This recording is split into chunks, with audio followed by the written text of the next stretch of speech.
New day, new task.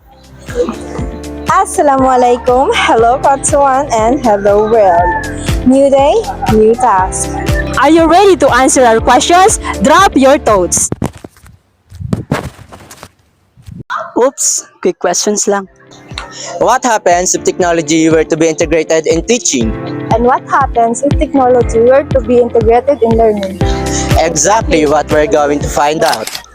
We are now here at Cotabato State University to ask Kotsuans from the different colleges and faculties their thoughts and opinion about the integration of technology in both learning and teaching.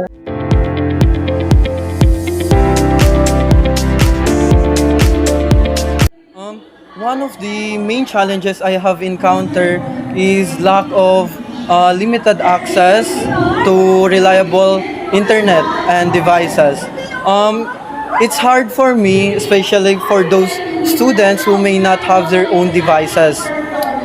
Technical issues like lack of internet, low battery, and errors could lead to distractions to our lessons.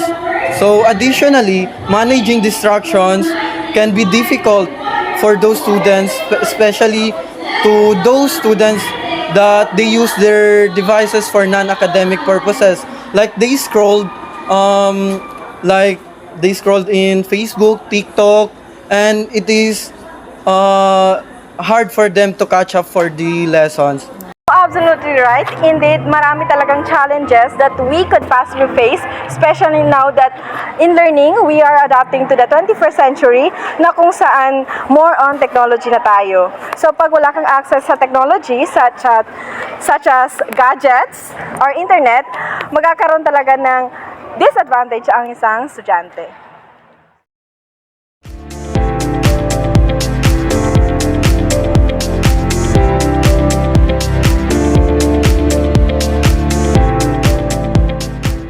So, compared po sa dati na klase and sa ngayon is for me as mas madali na ngayon yung pagkaklase kasi nga meron na tayong ginagamit na mga technologies compared sa dati na wala pang technology, so nahihirapan yung mga estudyante na sa kanilang mga school activities, nahihirapan silang mag-research sa kanilang mga assignments and others. So, ngayon is yung mga estudyante is napapadali na lang kasi meron nga tayong technology. Technology has really changed the ways he learned compared to traditional classrooms methods. So example daw is mas napapadali yung pag-aaral ng mga students ngayon. For example, pwede na tayong gumamit ng Google Classrooms and Google na mas mapadali yung pag-aaral ng mga students.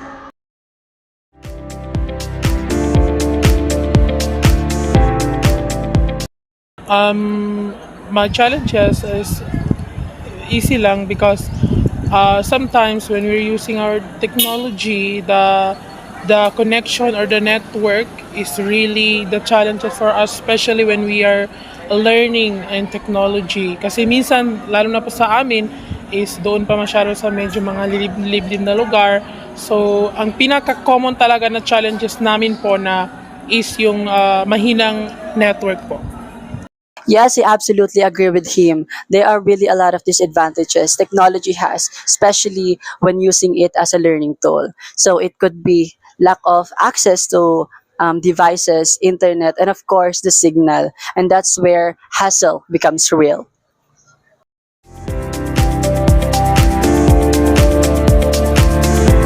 First of all, I can say that in a mindset of a normal student, of course, when we say technology, it makes our work more easier.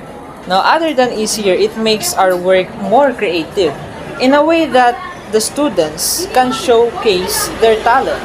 And after showcasing that talent, those talent that they've shown to the class can be, kumbaga, parang yun na yung naging motivation ng ibang student. Kasi nga, kapag nakikita natin na creative yung mga gawain ng isang student using the technology in discussing or teaching in the class, is parang mas na-engage sila. Kasi nga, creativity is engaging. Yun na po yung sagot ko doon. And other from that, when we say technology, it is one of the most effective way for us to teach the students. Kasi nga, bukod sa mas madali siya, mas effective din siya when it comes to putting the important informations that we know and we want to teach the students.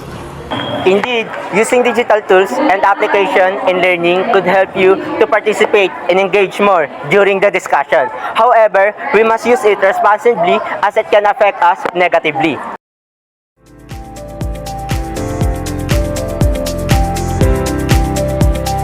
One of the challenges I face in learning through technologies is when you studied the lessons or topic, you become more accessible on that learning technology and ma-access mo yung information but in a very short time.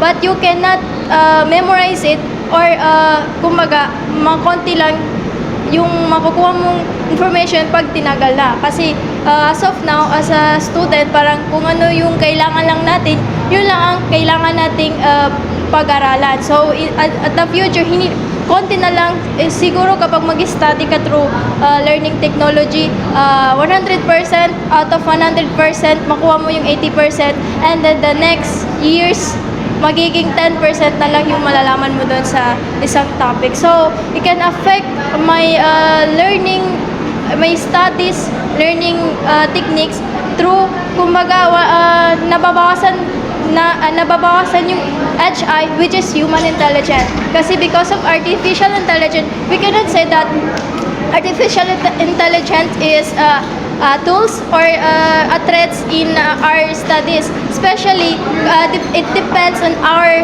perspective. Magkaiba tayo. We have individual's perspective. So for me, learning through technology is not good because it can affect my human intelligence. Learning through technology is easier to access information, but it's only for a short time. The use of technology may have its disadvantage, but that's okay because everything has pros and cons, and there are things that are out of our control.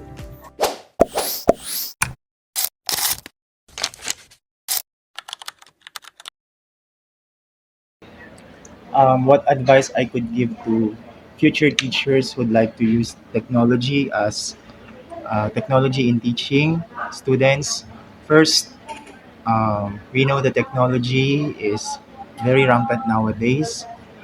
It has pros and cons. However, as teachers, we must be mindful and careful in using this because I believe that these technologies can either make or break a student. That's why we should be careful and really mindful of using it. Okay, so another advice that I could give is